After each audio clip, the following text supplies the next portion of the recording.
법궤가 재앙이 된 사람들이라는 제목으로 하나님의 말씀을 나누겠습니다. 우리 옆에 있는 분들과 이렇게 인사했으면 좋겠습니다. 우리의 하나님은 지금도 살아계십니다. 여러분, 우리가 믿는 하나님, 우리의 예배를 받으시기에 합당하신 그분께서 지금도 살아계심을 믿으십니까? 그러면 우리 옆에 있는 분들과 다시 한번 인사했으면 좋겠습니다. 그 하나님이 지금도 역사하십니다. 아멘. 여러분, 혹시 그 소식 들으셨습니까? 지난 2월 8일부터 미국의 켄터키 주에 있는 윌모어라는 마을에 학교가 있어요. 에즈베리라는 대학교에서 부흥의 역사가 일어났습니다.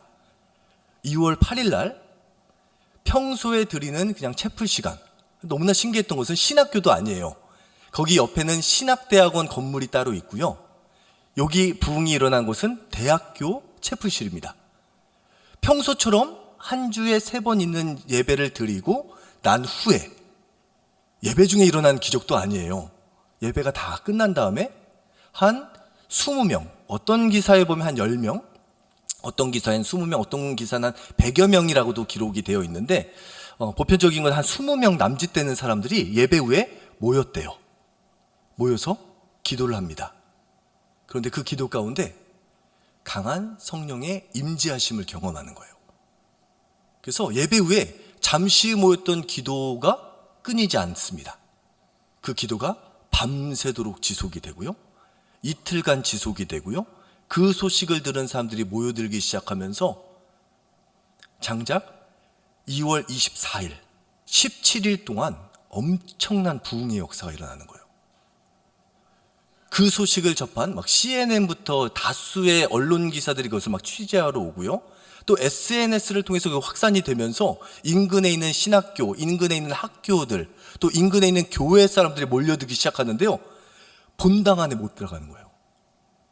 여러분, 채플실에 예배하는 그 부흥이 일어나는 채플실 안에 들어가는데 걸리는 시간이 보통 6시간에서 7시간 정도 걸렸답니다. 여러분이라면 어떻게 하셨겠어요? 그 기다리는 시간이 참 지루하고 길 수도 있는데 그렇지 않아요. 기다리면서 마음껏 하나님을 찬양하고 그 자리에서 기도하고, 이게 그 본당에서 있었던 부흥, 채플 시간이 아닙니다. 부흥의 역사가 일어나면서 사람들이 자발적으로 모여서 하나님을 찬양하고 예배하는 사진이에요. 다음 페이지요. 이 본당에 아직 들어가지 못한 사람들이 모여서 그냥 그 잔디밭에서 모여서 기도를 합니다. 사람들의 마음에, 표정에 기쁨과 감사와 감격이 넘쳐납니다.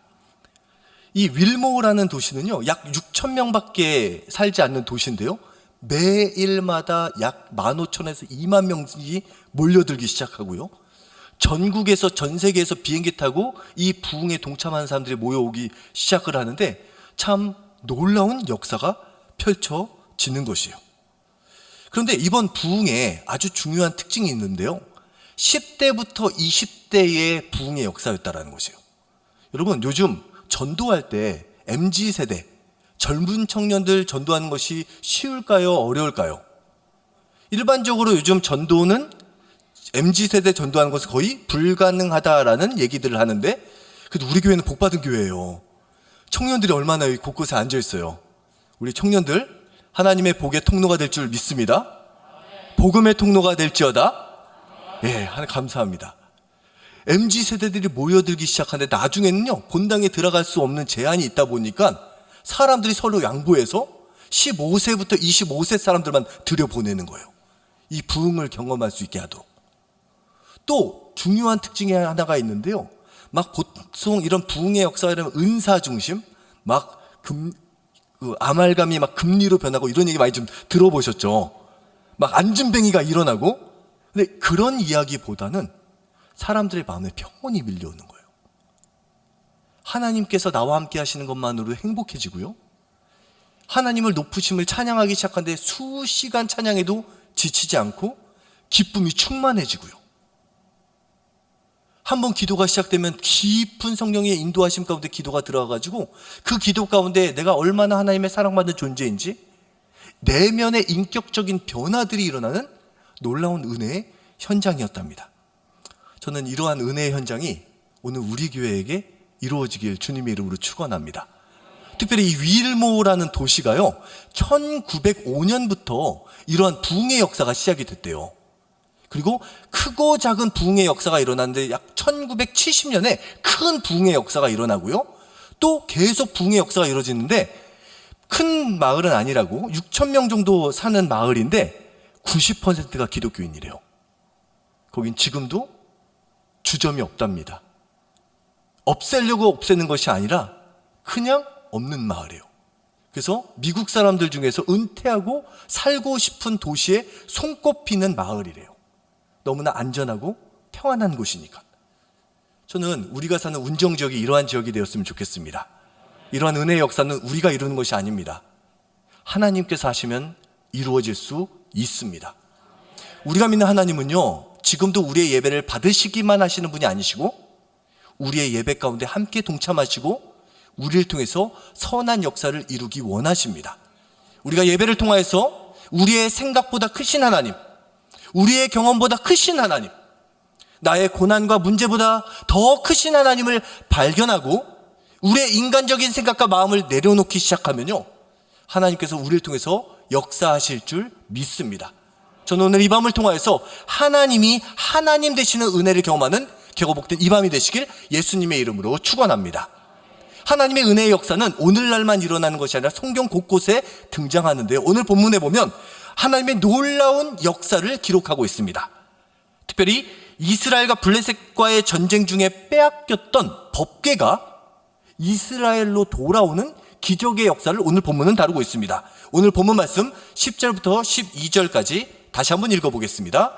그 사람들이 그같이 하여 전나는 소 둘을 끌어다가 수레를 메우고 송아지들은 집에 가두고 여호와의 궤와 및 금쥐와 그들의 독종의 형상을 담은 상자를 수레 위에 실으니 암소가 벳세메스 길로 바로 행하여 대로로 가며 갈 때에 울고 좌우로 치우치지 아니하였고 블레셋 방백들은 벳세메스 경계선까지 따라가니라. 아멘. 이스라엘이 약속의 땅 가나안 땅에 들어온 다음에 실로라는 곳에 법궤가 모셔지는데요, 거기서 369년 정도 머물게 됩니다. 그런데 그러다가 블레셋과의 전쟁이 이루어지는데 블레셋과의 전쟁에서 이스라엘이 패배를 해요. 이 패배를 하니까 어떻게 하면 블레셋과의 전쟁에서 이길 수 있을까 고민하다가 법궤를 들고 출전합니다. 그런데 결과는 대패였습니다. 큰 패배를 경험하게 되죠. 그래서 법궤를 블레셋에 빼앗깁니다. 너무나 신기한 것은요, 법궤가 여기 보시면 파란색 라인에 이스라엘 땅에 있었던 법궤예요. 에베네셀이라는 곳까지 가서 블레셋과의 전쟁에서 패배를 한 다음에 법궤가 블레셋에게 뺏기는데, 블레셋의 아스돗이라는 도시, 가드라는 도시, 에글론이라는 도시에 옮겨져서 이동하는 데 걸리는 시간 7개월이라는 시간을 머물게 됩니다. 그런데 이 7개월이라는 시간을 머물 동안 놀라운 일이 벌어지는데요, 법궤가 스스로 이스라엘 땅으로 돌아오는 것이에요. 이스라엘 사람들이 가서 빼앗은 게 아니라 법궤가 스스로 하나님의 역사를 이루고 이스라엘 땅으로 돌아옵니다. 여러분, 이 이야기에서 우리가 기억해야 되는 것은 무엇이냐? 하나님의 임재를 상징하는 법궤, 하나님의 말씀을 상징하는 법궤가요, 누군가에게는 복이 되는데 누군가에게는 재앙이 될 수 있다는 것이에요. 첫 번째, 하나님의 법궤가 재앙이 된 사람의 첫 번째 부류의 사람들은 블레셋 사람들이었어요. 그 사람들은요, 하나님을 믿지 않았을 뿐만 아니라 믿지 않기로 결심한 사람들이에요. 왜냐하면 이 법궤가 블레셋 땅으로 들어와서 첫 번째 아스돗이라는 마을에 가게 됩니다. 이 아스돗이라는 곳에 다곤이라는 신당에 법궤를 모시는데 어떤 일이 벌어져요? 막 다곤 신이 부서지고 무너지고 엄청난 재앙을 경험합니다. 이상한 거예요. 감당이 안 되겠다. 옮깁니다. 가드로. 그랬더니 가드라는 도시에 갔더니 그곳에 사람들에게 독종, 막 병이 걸리는 돌림병의 역사가 펼쳐지는 거예요. 아이고, 야, 이것도 우리가 감당이 안 되겠다. 넘깁니다. 에글론으로 갑니다. 거기서도 마침 똑같은 일들이 벌어지니까, 아, 이게 무슨 일이지? 이상한데? 이 법궤를 우리가 모시면 안 되겠는데? 이게 우연인가? 하나님의 역사인가? 그들도 궁금해지기 시작하는 거예요. 그러면서 그들이 내린 꾀가 뭐냐? 수레에 법궤를 실어서 보내자. 대신 그 수레를 끄는 소, 어떤 소라고요? 젖나는 암소. 여러분, 젖나는 암소라는 것은 무슨 의미예요? 새끼가 있다라는 것이에요. 이 소는요, 모성애가 상당히 강한 짐승이에요. 그런데 젖나는 암소에 수레를 만들어 달아서 법궤를 싣고 그 법궤가 똑바로 벳세메스라는 곳으로 가게 되면 이것은 하나님께서 일으킨 재앙이었고, 만약에 다른 곳으로 가면 이것은 우연이었어 라고 생각하고 그 일을 추진하는데 어떤 일이 벌어집니까? 아까 12절에 보니까 암소가 벳세메스를 향해서 직선거리로 똑바로, 심지어는 아기 송아지들이 울부짖는데 어미소가 눈물을 흘리면서 울부짖으면서도 똑바로 벳세메스로 갑니다. 여러분, 그 광경을 본 블레셋 사람들이 어떻게 반응했을까요? 엄청난 기적. 지금까지 일어난 재앙이 우연이 아니고 이스라엘이 믿는 하나님이 하신 것이구나 깨달았을 거예요. 그들이 최종적으로 한 행동이 뭐냐? 16절에 나옵니다. 우리 16절 말씀을 다시 한번 읽어보겠습니다. 시작. 블레셋 5 방백이 이것을 보고 그날의 에그론으로 돌아갔더라. 이 이야기로 블레셋 이야기가 끝납니다. 그들이 보고요, 그렇구나 하고 돌아가요. 지금 블레셋 사람들은 이스라엘의 하나님, 그 하나님의 임재를 상징하는 법궤가 자신의 신들보다 훨씬 더 능력 있고 전능하다라는 사실을 분명히 깨달았을 것입니다. 그런데 깨달은 것에서 끝. 그들은 다시 그들의 삶, 그들의 종교, 그들의 땅으로 돌아갑니다. 그들은 하나님을 믿지 않을 뿐만 아니라 믿지 않기로 결심한 사람들이었어요. 그러한 사람들에게는요, 하나님 여호와의 임재는요, 축복이 아니라 재앙이 될 수 있습니다. 또 한 부류의 사람들이 있는데요, 이 여호와의 법궤가 재앙이 된 또 다른 사람들이 등장을 합니다. 그것은 오늘 본문에 나오는 벳세메스 사람들입니다. 이 벳세메스 사람들, 벳세메스의 여호와의 법궤가 도착했을 때 이 법궤로 말미암아 어떤 사본에는 5만 70명, 어떤 사본에는 70명이 죽임을 당하는 안타까운 재앙이 임합니다. 그렇다면 이 벳세메스라는 도시, 마을은 어떤 곳이었을까요? 특별히 여호수아 21장 16절에 보면요, 이 벳세메스라는 땅은요, 여호수아는 땅을 정복하고 분배하는 이야기예요. 누구한테 분배된 땅인지 혹시 아십니까? 벳세메스에는 어떤 사람들이 살고 있었을까요? 이스라엘 사람들 중에 어떤 지파? 12선다입니다. 12지파 중에 하나겠죠? 이 벳세메스라는 땅은요, 레위 지파에게 할당된 땅이었습니다. 여러분 기억하셔서 레위 지파. 레위 사람들은 뭐 하는 사람들이에요? 성물을 옮기고 성물 집기를 관리하고 제사를 드리는 사람들이었어요. 그런데요, 그 사람들이 하나님 앞에 실수하고 잘못하는 이야기가 오늘 펼쳐집니다. 그들은 어떤 실수를 했고 어떤 잘못을 했을까? 첫 번째 잘못을 유심히 살펴보면요, 오늘 본문 말씀 13절부터 15절까지 나오는데요, 우리 한 목소리로 읽어보겠습니다. 시작. 벳세메스 사람들이 골짜기에서 밀을 베다가 눈을 들어 궤를 보고 그 본 것을 기뻐하더니 수레가 벳세메스 사람 여호수아의 발 큰 돌 있는 곳에 이르러 선지라. 무리가 수레에 나무를 패고 그 암소들을 번제물로 여호와께 드리고 레위인은 여호와의 궤와 그 궤와 함께 있는 금봉을 담긴 상자를 내려다가 큰 돌 위에 두매 그날에 벳세메스 사람들이 여호와께 번제와 다른 제사를 드리니라. 우리 14절만 다시 한번 잠시만 띄워주세요. 14절 앞페이지. 이 노란색, 그 암소들을 번제물로 여호와께 드리고, 이 부분이 포인트입니다. 그들이 한 실수예요. 무슨 실수였을까요? 베세메스 사람들은요, 암소를 끌고, 죄송합니다. 법궤를 끌고 오는 암소를요, 하나님 앞에 번제물로 바칩니다.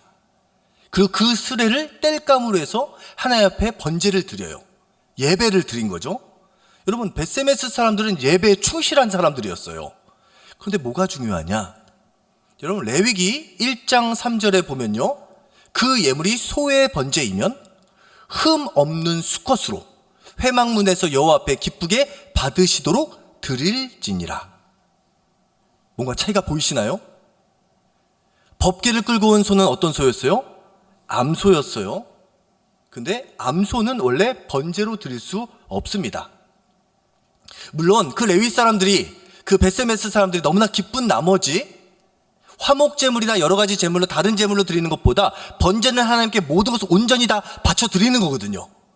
그런 마음으로 드렸을 거라고 생각이 듭니다. 그러나 여러분, 그들은 레위 사람들이에요. 하나님의 예배에 대해서 아는 사람들이었습니다. 그런데 그들은요, 하나님께서 말씀하신 대로 예배를 드리는 것이 아니라 자신의 열정, 자신의 마음, 자신의 생각대로 하나님 앞에 예배를 드립니다. 여러분, 우리가 예배를 드릴 때 뜨겁게 하나님을 찬양하고 감정 가운데 뭔가 카타르시스를 느끼고 뭔가 예배 가운데 뭔가 내 마음이 변화되고 정화되는 그러한 것을 느끼는 것도 물론 중요하지만, 더 예배가 중요한 것은 예배를 통해서 우리는 하나님을 만나는 것이 중요하고요, 하나님의 뜻을 알아가는 것이 중요하고요, 하나님과의 관계가 가까워지는 것이 중요하다는 것이에요. 뜨겁게 예배를 드리는 것보다 하나님의 기뻐하시는 예배. 여러분, 예배는 만남이라고 이야기하잖아요. 여러분, 사랑하는 사람과의 만날 때 사랑하는 사람이 여러분이 뭐를 좋아하는지 몰라. 아직 10년을 살아도 20년을 살아도 내가 지금 뭘 좋아하는지 몰라. 나는 고기를 좋아하는데 계속 샐러드만 먹이면서 유기농이라고. 제 얘기는 아닙니다. 저는 고기를 좋아하는데 제 아내가 다행히도 제가 고기를 좋아하는 걸 압니다. 다행이에요. 여러분, 수십 년을 만났는데 아직까지도 내 방법대로, 내 생각대로 만남을 유지하려고 한다면 하나님과의 관계가 더 가까워질 수 있을까요? 베세메스 사람들은 예배를 사랑하는 사람들이었어요. 중요하게 여기는 사람들이었어요. 그 이후에 보면 번제뿐만 아니라 다른 제사들도 다 올려드립니다. 그런데 그들은요, 하나님의 말씀보다 자기들의 열정이 앞서던 사람들이었어요. 물론 그것 때문에 재앙이 임했던 것은 아니에요. 여기까지는 그나마 괜찮았는데 그 다음 실수, 그 다음 잘못이 이루어집니다. 본문 말씀 19절입니다. 우리 19절 말씀 읽어보겠습니다. 베세메스 사람들이 여호와의 궤를 들여다 본 까닭에 그들을 치사 50,070명을 죽이신지라. 여호와께서 백성을 쳐서 크게 살육하셨으므로 백성이 슬피 울었더라. 아멘. 아멘이라고 참 하기가 어렵습니다. 50,070명, 어떤 사본에는 70명 정도의 사람이 죽임을 당하는 큰 사건이 벌어져요. 왜요? 그들이 뭘 했어요? 여호와의 법궤를 들여다봅니다.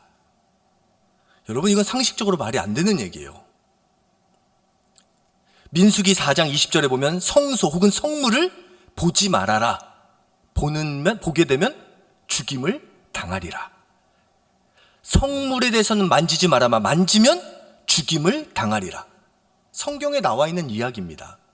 그런데 그들이 왜 그것을 보았는지 성경에 나오진 않습니다. 뭐 법궤가 훼손되었는지를 확인해 보려고 했던 것인지, 아니면 많은 제사를 드렸기 때문에 이제 우리가 거룩해졌다고 착각해서 스스로 신앙적인 교만에 빠지게 된 것인지, 아니면 법궤 옆에 블레셋 사람들이 법궤를 보낼 때 그냥 보내지 않고 금으로 만든 신상들을 함께 넣어서 보냅니다. 그것에 대한 탐심에 대한 이야기였는지, 아니면 법궤에 대한 호기심인지 알 수는 없으나 그들은 그들의 호기심보다 하나님의 말씀을 경히 여겼다라는 것이에요. 레위 사람들이 법궤를 들여다보면 안 된다는 것을 몰랐을 수 없습니다. 그런데 그들은 들여다보고 재앙을 당하게 됩니다. 사무엘상 2장 30절에서 이렇게 얘기합니다. 나를 존중히 여기는 자를 내가 존중히 여기고 나를 멸시하는 자를 내가 경멸히 여기리라. 하나님의 말씀입니다. 여러분, 여호와의 법궤, 하나님의 임재를 상징하는 여호와의 법궤가 누군가에게는 축복이 되기도 합니다. 나중에 보면 다윗에게는 복이 돼요. 또 오벳 에돔이라는 사람에게는 복이 됩니다. 그런데 누군가에게는 재앙이 되기도 합니다. 특별히 이 벳세메스 사건을 통해서 우리가 깨달아야 되는 것은 레위 사람들, 하나님의 말씀을 알매도 불구하고 하나님을 알아가는 것보다 자신의 경험을 더 크게 생각하는 사람, 하나님의 말씀을 귀히 여기고 말씀을 지키고 하나님의 임재를 사모하고 그들과 하나님과 함께 동행하는 것을 소중히 여기는 사람들에게는 하나님의 임재가 복이 되지만, 하나님의 말씀을 경홀히 여기고 내 경험에 하나님을 제한시키고 내 감정에 의해서 하나님의 말씀을 좌지우지하는 사람에게는 하나님의 임재하심이 재앙이 될 수 있음을 우리는 기억해야 됩니다. 레위인들은 하나님의 말씀을 아는 사람들이었지만 그 말씀을 귀히 여기는 것이 아니라 경솔히 여기다가 오늘과 같은 환난을 경험하게 되었습니다. 여러분, 우리는 예수님을 믿는 우리 모두는 하나님께서 우리와 함께 하시는 임마누엘의 은혜를 경험한 자들인 줄 믿습니다. 하나님께서는 지금도 우리와 함께 하십니다. 우리와 함께 하시는 하나님과의 역사가, 동행이 우리에게 재앙이 아닌 축복이 되길 주님의 이름으로 축원합니다. 특별히 이 책을 한 권 소개하려고 하는데, 레리 크랩이라는 사람이 하나님을 신뢰한다라는 것이라는 책을 썼는데요. 이 사람은 저명한 심리학자이면서 성경 교사입니다. 몇 해 전에 이제 하늘나라로 부름받은 분인데요. 이분이 이 책은 불확실한 삶 속에서 하나님을 붙들고 씨름하는 것에 대한 주제를 다루고 있습니다. 그런 거죠. 우리가 하나님과 함께 하는데, 하나님은 완전하신 분인데 우리의 삶에는 하나님의 완전하심보다는 뭔가 불완전하고, 뭔가 우리의 생각에는 하나님이 없다라고 여겨지는 일이 많이 일어난다라는 것이죠. 그런 상황 속에서 하나님을 붙잡고 신뢰한다는 것이 무엇인지를 설명해 주고 있습니다. 특별히 이 책에서 하나님의 완전하심과 현실의 불완전함 사이의 간극을 이야기를 하는데요. 그런 그 차이 가운데 사람들은 세 가지 유형으로 나눠진다라고 설명을 해주고 있습니다. 첫 번째는 거부하고 달아나는 사람이에요. 요나 이야기. 뭔가 내 삶 가운데 하나님의 음성을 들은 것 같은데 아무리 생각해도 그것은 불합리한 것 같아. 그래서 하나님과 관계를 잠시 내려놓고 떠나보내는 사람이 있다라는 것이요. 두 번째는 왜곡하고 부정하는 사람이 있습니다. 예수님 이후에 나왔던 사울이라는 사람. 사울이라는 사람이 하나님의 복음을 가지고, 하나님의 말씀, 성경을 가지고 그는 뭐합니까? 기독교인을 박해합니다. 신기하죠? 같은 성경을 읽는데 하나님 믿는 사람이 있고요, 하나님 믿는 사람을 박해하는 사람이 있어요. 그는요, 복음을 계속 가짜로 왜곡시켜 나가는 거예요. 자기 것으로 만들어 간다는 것이요. 마지막으로 전율하고 신뢰하는 사람이 있어요. 납득이 되지 않아요. 이해가 되지 않아요. 그럼에도 불구하고 하나님을 온전히 신뢰하면서 하나님의 주권을 인정하면서 하나님을 온전히 바라보는 사람이 있다라는 것이에요. 하박국과 같은 사람이죠. 저는 여기서 이 첫 번째 요나의 이야기가 좀 마음에 와닿았어요. 요나. 여러분, 요나라는 사람 기억나십니까? 지금도 요빠라는 곳에 가면 고래 상이 하나가 있어요. 요나를 삼켰던 고래를 상징합니다. 이 요나라는 사람이요, 하나님께서 말씀하시죠. 니느웨로 가라. 당시에 초강대국이었던 아수르의 수도 니느웨에 갈 것을 명령으로 받았음에도 불구하고 아무런 말 없이 도망을 갑니다. 반대쪽 다시스로 도망을 갑니다. 왜 그랬을까요?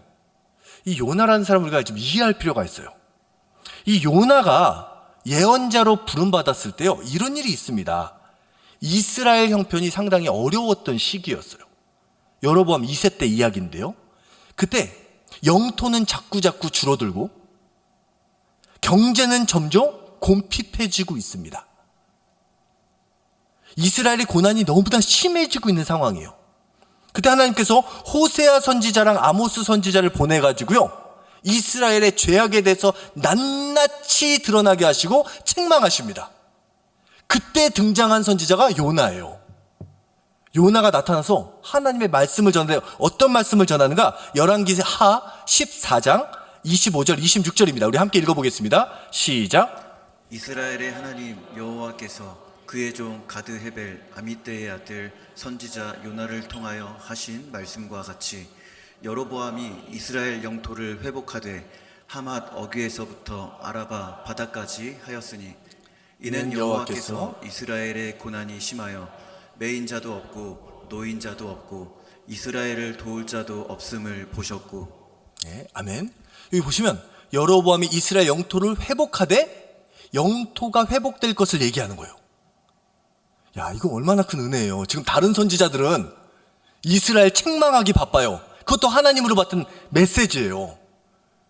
근데 요나는요, 똑같은 이스라엘에게 하나님의 말씀을 전하는데 너희가 회복될 것이다.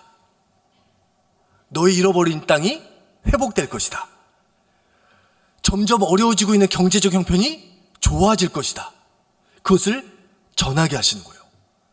여러분이라면 요나 선지자로 부름받은 메시지가 은혜입니까? 아니면 아모스와 호세아 선지자를 통한 징벌하는 메시지가 여러분에게 은혜로 다가오겠습니까? 그래, 고맙다. 예. 아마 선지자들도 요나 선지자 가장 신났을 거예요. 회복될 거라니까요. 아마도 그 요나 선지자와 그 수많은 선지자들 중에서 국민들의 인기가 하늘을 치솟았을 것입니다. 그러던 중에 하나님께서 말씀하시는 거예요. 니느웨로 가라. 지금 북이스라엘 형편이 점점 좋아지고 있다니까요. 이제는 두려울 것이 없어졌는데 아직 남아있는 한 가지가 있어요. 아수르라는 나라예요. 아수르가 언제 쳐들어올지 몰라요. 아수르는 항상 우리에게 위협적인 나라입니다. 그러면 이런 메시지를, 이스라엘의 회복에 대한 메시지를 주신 하나님이라면 어떤 메시지를 줘야 돼요? 아수르에 대한 징벌의 메시지를 줘야 합리적이잖아요. 그런데 갑자기 입장을 바꾸시는 거예요. 니느웨에 가서 회개를 선포하라. 요나는 뒤도 돌아보지 않고 도망갑니다. 요나가 무슨 잘못을 했을까요? 여러 가지 생각해 볼 수 있는데, 그는요, 내 생각이 하나님의 생각보다 더 옳다라고 생각했던 것 같아요. 하나님, 북이스라엘의 회복에 대해서 얘기하셨다면 아수르의 심판을 허락해 주셔야죠. 니느웨의 회복이라뇨. 니느웨가 멸망해야죠. 그래야지 나에게 주신 첫 번째 메시지가 완성되는 거 아닙니까? 라고 얘기하지 않았을까요? 여러분, 하나님의 생각은 우리의 생각보다 크십니다. 때로는 우리가 생각할 때 하나님의 음성이, 하나님의 메시지가 모순적이라고 여겨질 수가 있어요. 그때 우리가 선택해야 되는 것은 도망가거나 하나님의 뜻을 저버리고 내 생각을 붙잡는 것이 아니라, 그럼에도 불구하고 이해되지 않아도 하나님을 신뢰하는 것이 중요합니다. 내가 생각할 때 이것이 맞는 것 같아요. 내가 생각할 때 이것이 하나님을 더 영화롭게 하는 길 같아요. 그런데 그것이 아니라 하나님께서 어떠한 분명한 마음의 감동을 주시면 우리가 해야 되는 것은요, 생각하고 판단하는 것이 아니라 하나님의 뜻을 신뢰하고 믿음으로 나아가는 것입니다. 여러분, 오늘 본문에 보니까 여호와의 법궤가 재앙이 된 블레셋 사람들과 베세메스 사람들의 이야기가 나왔습니다. 반면에 사람들은 하나님의 법궤의 재앙을 경험했지만 전나는 암소들은 하나님의 장중에 붙들림 받아서 하나님의 임무를 완수합니다. 여러분, 하나님의 은혜의 역사는요, 오늘도 하나님을 온전히 신뢰하는 자, 때로는 납득되지 않아요. 때로는 공감되지 않아요. 그러나 하나님께서 나에게 메시지를 주실 때, 어떠한 말씀을 주실 때, 어떤 마음의 감동에 확신을 주실 때 하나님을 신뢰하고 끝까지 나아가는 사람을 통하여서 하나님의 영광의 역사는 이루어집니다. 서론에 말씀드렸던 에즈버리 대학교의 부흥운동, 여러분 그 부흥운동이 있기 전에 수많은 사람의 기도가 있었어요, 사실. 그런 사람들의 이야기가 지금 하나하나 나타나기 시작하는데요. 거기 보니까 어떤 말레이시아에서 교환 교수로 왔던 분이 수년 전에 하나님께 기도 중에 감동을 받아요. 에즈베리 부흥을 위해서 기도해라. 그래서 기도 모임을 시작합니다. 그런데 더 인간적으로는 안타까운 하나님의 메시지가 들려와요. 교수직을 내려놓고 기도에 전념해라. 여러분, 교수라니까요. 교수직, 신학교 교수직. 하나님의 메시지는 그것도 내려놓고 오직 에즈버리의 부흥을 위해서만 기도하라. 순종합니다. 그런 사람들의 기도가 모였을 때 한 도시가 변화되고 정말로 젊은 세대들, 복음이 들어갈 수 없다라고 여겨지는 젊은 세대들 가운데 놀라운 부흥의 역사가 일어나는, 하나님의 역사는 지금도 하나님의 말씀이라면, 하나님의 명령이라면, 하나님의 뜻이라면 앞뒤 제지하지 않고 순종하고 나아가는 그 사람들, 많은 사람이 필요한 것이 아닙니다. 순종하는 그 사람들이 있을 때 그 사람들을 통해서 오늘도 하나님의 생명의 역사는 이루어집니다.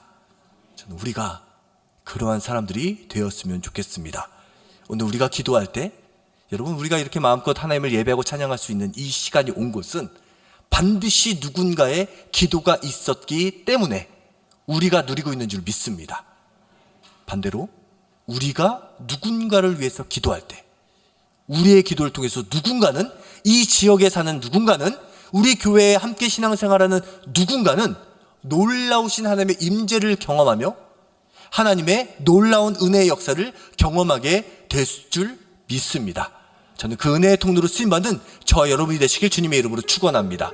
하나님의 법궤를 가지고 벳세메스를 향해서 가라라고 말씀하셨을 때 울부짖고 있는 송아지의 울음소리를 들으면서 슬피 울면서도 한 걸음 한 걸음 주님의 뜻을 향해서 나아갔던 암소들과 같이 여러 가지 감정으로 인해서 십자가를 짊어지기 어려운 상황에 놓이는 순간순간마다 나의 뜻을 뜻대로 마옵시고 아버지의 뜻대로 하옵소서 기도하면서 오직 예수 그리스도, 온 인류를 구원하기 위한 십자가의 길을 나아가셨던 예수님과 같이 사순절 우리에게 맡겨주신 사명의 길을 향해서 나아감을 통하여서 놀라운 하나님의 부활의 소망의 역사, 회복의 역사, 생명의 역사를 경험할 수 있는 축복의 통로, 역사의 통로가 되시는 저와 여러분이 되시길 예수님의 이름으로 축원합니다.